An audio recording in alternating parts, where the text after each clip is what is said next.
Welcome to the news on Enyimba TV. We are reaching you from the commercial city of Abia. First, the headlines. Bill for the creation of Abia State out of 9 local governments of Abia State passes first reading in the House of Representatives. Nigerian Army arrests 21 suspects during raid on illegal refineries in Abia State. President Tinubu's meeting with Labour over minimum wage ends with no conclusion to resume next week. Thanks for joining us on the news at this time. I am Mary Ihejirika. Now the news in details.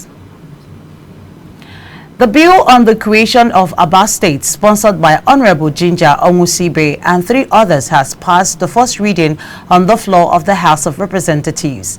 This bill, when passed into law, will increase the total number of states in the Southeast region to 6. According to the bill sponsored by Honorable Ginger Onwusibe, Honorable Monachim Aloze, Honorable Chris Onkwanta, and Honorable Ifeanyi Ukweche, the proposed Abia State will comprise 9 local government areas, including Abia North, Abia South, Isialangwa North, Isialangwa South, Obingwa, Osisiomangwa, Ugunabo, Ukwa East, and Ukwa West local government areas. They also say that Abia State, when created, will not only drive the greater development of southeastern Nigeria, but will open up opportunities for building more megacities, commerce and industries which will benefit the entire nation. Nigerian Army has arrested 21 suspects, recovered 10 boats, 5 vehicles and motorcycles as it continued its raid on illegal oil refineries in Ukwa West local government area of Abia State. The operation at Obuaku and Imo River Waterside in Iputan is coming within 1 month of its crackdown on the illegal oil refinery in Obuaku and neighbouring Isimini Waterside. General Officer Commanding GOC 82 Division Maj General Hassan Dada led the joint military exercise against oil bunkering in the state under Operation Udoka. The troop destroyed several oil storage tanks, crude oil and illegally refined petroleum products during the operation. Major General Dada said that suspects would be handed over to the appropriate agencies for prosecution. President Bola Tinubu has held the Supreme Court ruling on local government autonomy, saying Nigerians, especially the poor, will be able to hold their local leaders to account. He made this known in a statement by his spokesman, Ajuri Ngalale. This is as the Director of Association of Local Government in Nigeria, Ichiako Ipob, who spoke to Enyimba TV outside the court premises, expressed delight with the ruling. Meanwhile, Chairman, Body of the State Attorneys General and the Ebonyi State Commissioner of Justice and Attorney General Ben Uruchi Odo, who represented the states during the ruling, said he awaits the certified true copy of the judgment. Nigerians across different political and ethnic divides are still reacting to the Supreme Court of Nigeria's landmark judgment on local government autonomy. This time, Governor Charles Soludo of Anambra State says governors will review the Supreme Court verdict that granted financial autonomy to local government councils. He spoke after a meeting with President Bola Tinubu at the State House in Abuja and described the verdict by the Apex Court as great. Cross River State Governor Basi Otu, however, expressed approval of the Supreme Court's ruling on financial autonomy for local governments in the country, stating that it has been received in good faith. The meeting between President Bola Tinubu and the leaders of the organized labor on Thursday ended without any clear resolution on the new national minimum wage for workers. After an hour-long session, the president of the Nigerian Labour Congress, NLC, Comrade Joe Ajero, informed journalists after the much-anticipated meeting that they did not talk about financial specifics. Also speaking was the president of TUC, Osifo, who said the organized labor put all the economic indices on the table and how it was biting on Nigerians. Despite the deadlock, the Minister of State for Labour and Employment, Nkiruka Onyejocha, told reporters that the meeting was fruitful. On his part, the Minister of Information and National Orientation, Mohammed Idris, said he remained hopeful of a positive result after the next week's talks. Federal government says there is the need for improved data collection, analysis, and deployment of technology to generate more comprehensive and inclusive evidence to guide government decisions, investment choices, and development pathways. Vice President Kashim Shettima made this known during the commemoration of the 2024 World Population Day at the banquet hall of the Presidential Villa, Abuja. He also announced plans to set up a presidential initiative for youth enterprise clusters worth 110 billion naira.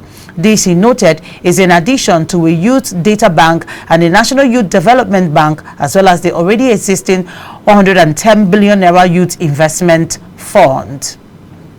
Senate went into an emergency closed-door session following a heated disagreement between former Senate President Senator Ahmed Lawan and current Senate President Godswill Akpabio over a proposal to change the time for plenary. According to Senate rules, plenary sessions are scheduled to commence at 10 a.m. and conclude by 2 p.m. However, this schedule has frequently been disregarded, with senators often arriving as late as 11 a.m. and extending sessions past the designated 2 p.m. In his contribution, Lawan opposed the motion, arguing that the rationale for synchronizing the Senate sitting time with that of House of Representatives lacked sufficient justification. At this point, Akpabio countered Lawan's assertion, stating that 11 a.m. start time was a legacy from Lawan's own tenure as Senate President in the 9th Senate, a claim Lawan took exception to and promptly refuted. A former Minister of Power, Saleh Maman, collapsed at the Federal High Court in Abuja, where he was arraigned for alleged 33 billion naira fraud. Maman, who served as a minister under ex-President Muhammadu Buhari, is being arraigned for a 33 billion naira fraud. He was led into the dock in drenched clothes, prompting his lawyer to explain to Justice James Omotosho that he collapsed on the court premises and had to be revived by medical personnel just before the case was called for hearing. The judge adjourned till Friday for the hearing of the bail application and ordered that the defendants be remanded in Kuje Correctional Center. Maman was subsequently led out of the courtroom by prison officials. Court of Appeal sitting in Abuja has affirmed the election of Usman Ododo as the governor of Kogi State.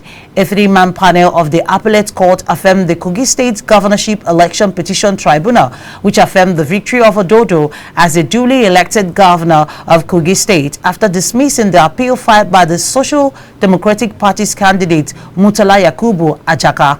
The appellate court, while resolving all 4 grounds of appeal against the Social Democratic Party SDP and its governorship candidate Murtala Ajaka, held that the petitioners failed to prove all the allegations in their petition beyond a reasonable doubt. The court also ruled that the issue of alleged certificate forgery against Ododo is a pre-election matter and ought to have commenced at the Federal High Court. A bill seeking the creation of a Titi state in the southeast has passed the second reading in the House of Representatives. The House at this stage is set to hold a public hearing on the bill before returning it for a third and final reading ahead of passage and concurrence of the Senate.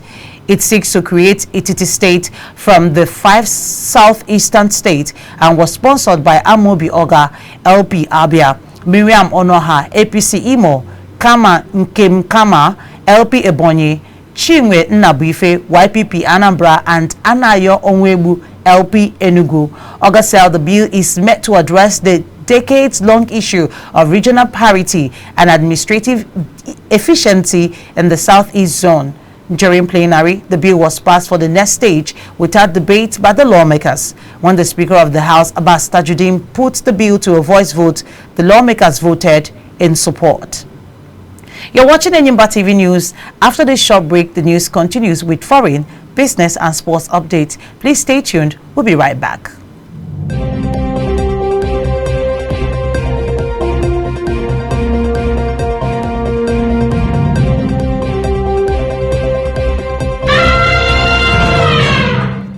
Welcome back and thanks for staying tuned.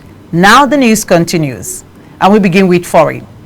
Kenyan President William Ruto has announced the dismissal of almost all his entire cabinet and consultations to form a broad-based government as he scrambled to contain the fallout of deadly protests against his administration. The East African nation was left reeling after peaceful rallies last month over steep tax increases escalated into violence, with police firing at crowds who stormed parliament, leaving it partly ablaze.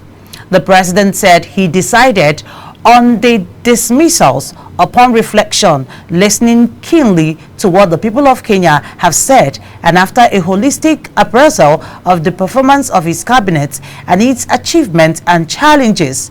The businessman turned politician who won elections in 2022 on the promise to lift the fortunes of the common man was caught off guard by the depth of public anger over the proposed tax hikes, which followed an earlier round of increases last year.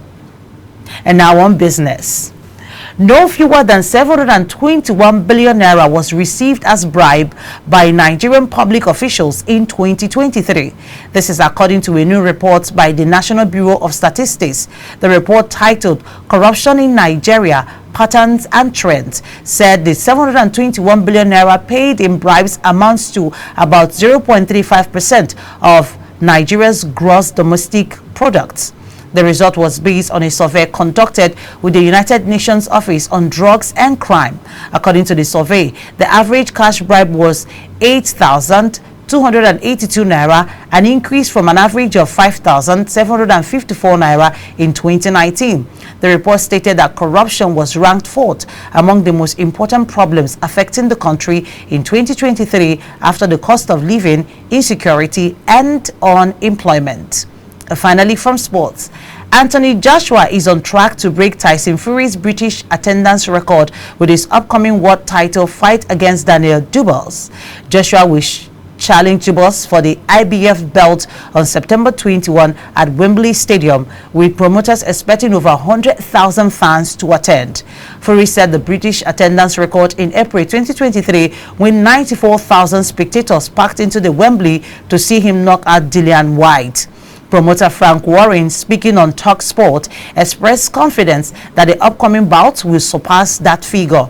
Joshua, 34, is no stranger to huge sellout stadium shows, having drawn over 90,000 fans at Wembley in 2017 when he defeated Vladimir Klitschko. He has also attracted 75,000 at Cardiff's Principality Stadium and another 62,000 at Tottenham's football ground.